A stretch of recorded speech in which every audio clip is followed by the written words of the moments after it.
She said, "Ugh, stop being dramatic. It's just a guy friend. I can hang out with whoever I want." I said, "Absolutely."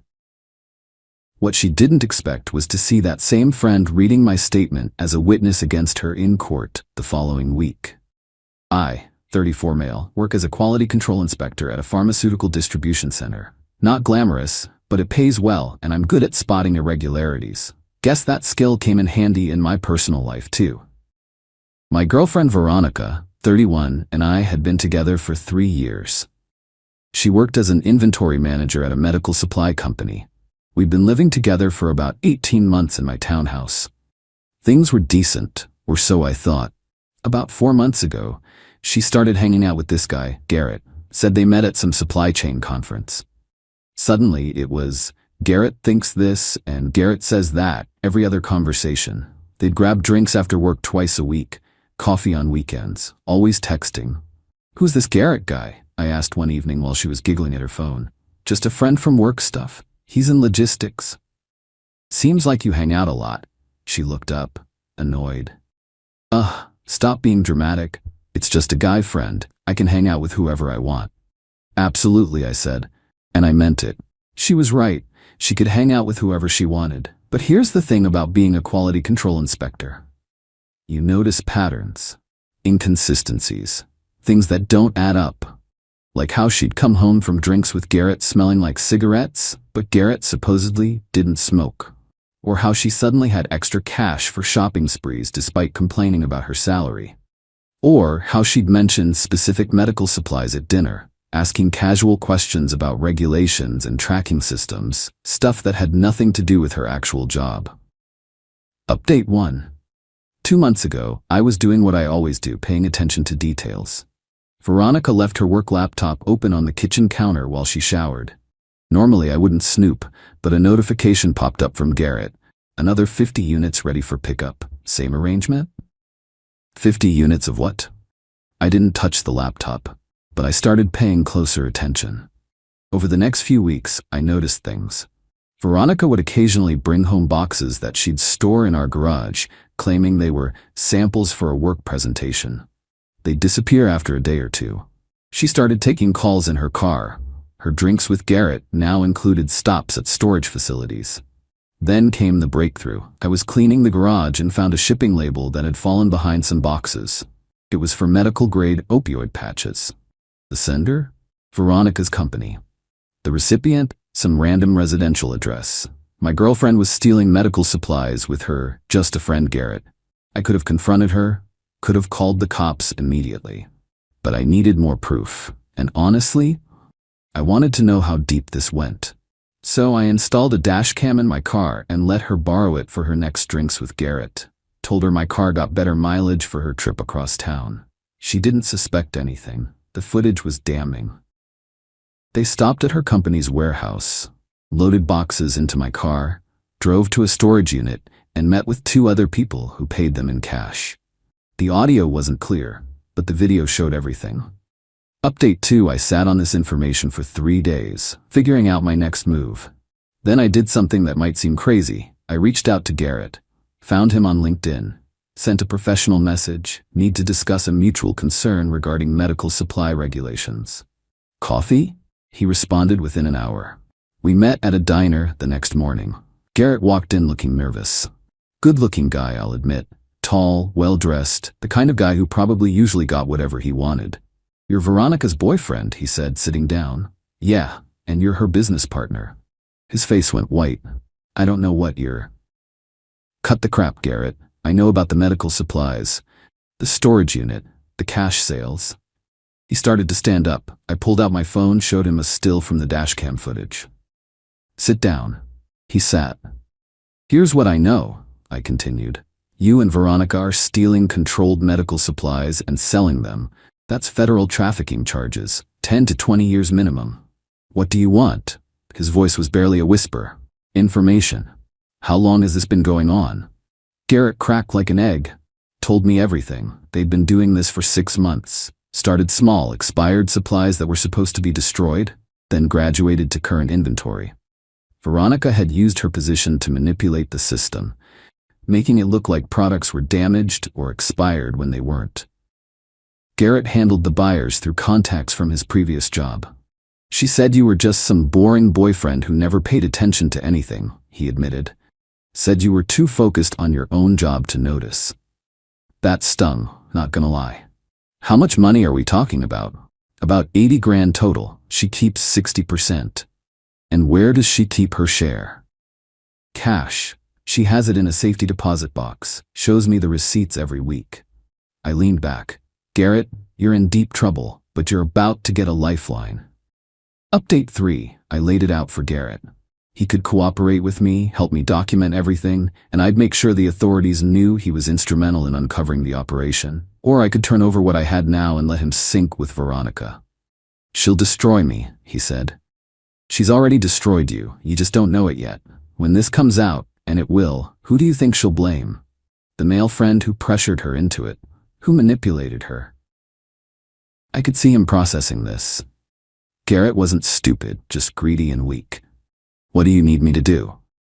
Keep detailed records of everything, every transaction, every conversation, screenshot all texts, record your calls if legal, and in 1 week, you're going to report this to the authorities. You discovered irregularities, investigated on your own, and uncovered the whole operation. What about you? I'm just a concerned citizen who noticed suspicious activity and reported it to the proper channels. He agreed. Even seemed relieved, honestly. We shook hands and I left. That night, Veronica came home late from drinks with Garrett. How was your night? I asked. Fine. Just work stuff. Boring logistics talk you wouldn't understand. Probably not, I agreed. She kissed my cheek, reeking of cigarettes and lies, and went to bed. Update 4. The next week was surreal. Veronica lived her life like nothing was wrong, made plans for vacation, talked about us maybe getting a bigger place, all while stealing medical supplies meant for actual patients. Meanwhile, Garrett was documenting everything. He was terrified but thorough. Sent me updates daily. The scope was bigger than I'd thought. They had a whole network of buyers, some reselling to elderly people who couldn't afford prescriptions. It was disgusting. On day 6, I made my move, called the FDA's Office of Criminal Investigations, reported suspicious activity at Veronica's company, gave them enough details to take it seriously, but said I wanted to remain anonymous. Garrett made his report the next day, walking into the FBI field office with a box of evidence and a lawyer. He presented himself as a whistleblower who discovered the scheme and gathered evidence before coming forward. The investigation moved fast. Federal agents showed up at Veronica's work that afternoon. They also raided the storage unit and found approximately $200,000 worth of medical supplies. Veronica called me, hysterical. The FBI is at my work. They're saying something about stolen supplies. I don't understand what's happening. Oh my God, are you okay? Do you need a lawyer? I don't know. I didn't do anything. This has to be a mistake. She came home that night a mess. The agents had questioned her for hours. They'd seized her work computer, her phone, everything. They kept asking about Garrett, she said, pacing our living room. Like we were involved in something together. It's insane. That is insane, I agreed. Garrett seems like such a nice guy. He is. He would never. This is crazy. The next morning, she got a call from her lawyer. Garrett had turned state's evidence. He'd provided receipts, recordings, everything, including recordings of her explicitly planning the thefts, discussing prices, even joking about how I was too dumb to notice her extra cash. She hung up the phone and looked at me, tears streaming down her face. Garrett saying I masterminded everything, that I forced him into it. What? That's horrible. Why would he lie like that? She studied my face for a long moment. I kept my expression concerned, confused. I need to call my lawyer back, she said quietly. Update 5. The preliminary hearing was scheduled for the following week. Veronica was charged with theft of government property, trafficking in stolen medical supplies, conspiracy, and about 6 other federal charges. She'd stopped talking to me completely by then, moving in with her sister. But I was subpoenaed as a witness. The prosecution wanted me to testify about the boxes in our garage, her unusual schedule, any suspicious activity I'd witnessed. I walked into that courtroom in my best suit. Veronica was at the defendant's table, looking pale and small. She glared at me as I passed. Then Garrett walked in. The look on her face when she saw him was something I'll never forget. Pure shock, then rage, then something like defeat. The prosecutor called Garrett to the stand first, and that's when it happened. "Mr. Garrett, you've prepared a statement about your involvement with the defendant?" "Yes, Your Honor." "Please read it for the court." Garrett unfolded a paper and began. "I met Veronica Reeves 4 months ago at a professional conference. She initially presented herself as someone interested in supply chain optimization. However, she quickly revealed her true intentions.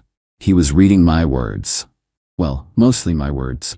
I'd helped him draft that statement during our second meeting after he'd agreed to cooperate.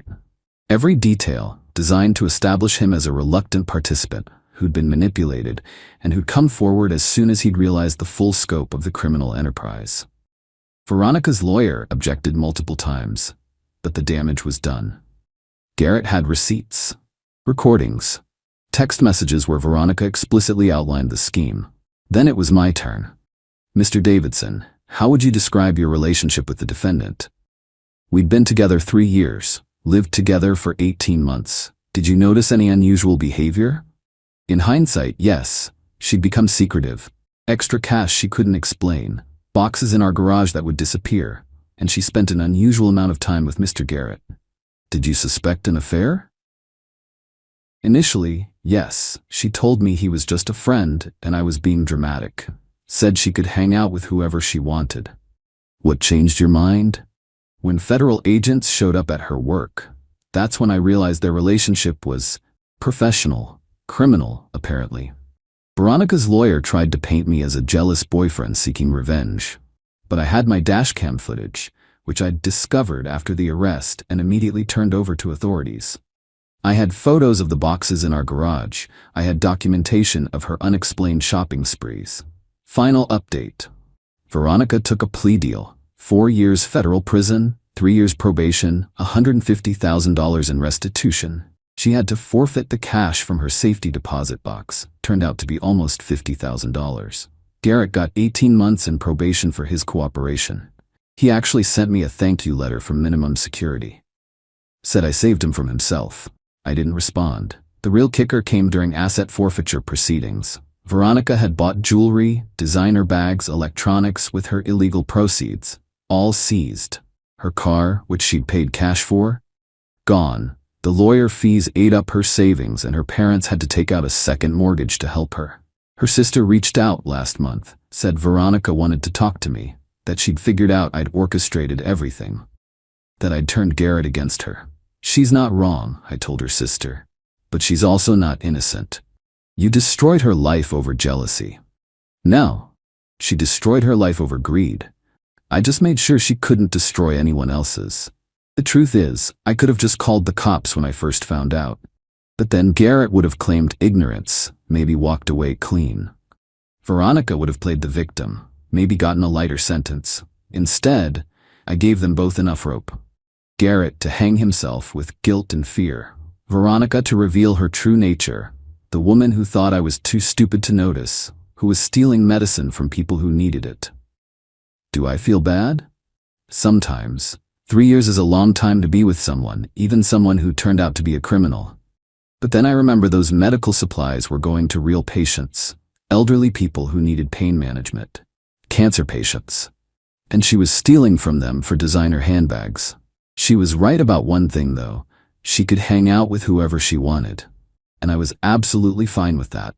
What she didn't count on was that her just a friend would choose saving himself over protecting her. Or that her boring, oblivious boyfriend was actually paying attention the whole time. The townhouse is quieter now. I kept the dashcam installed though. You never know when you'll need to document something.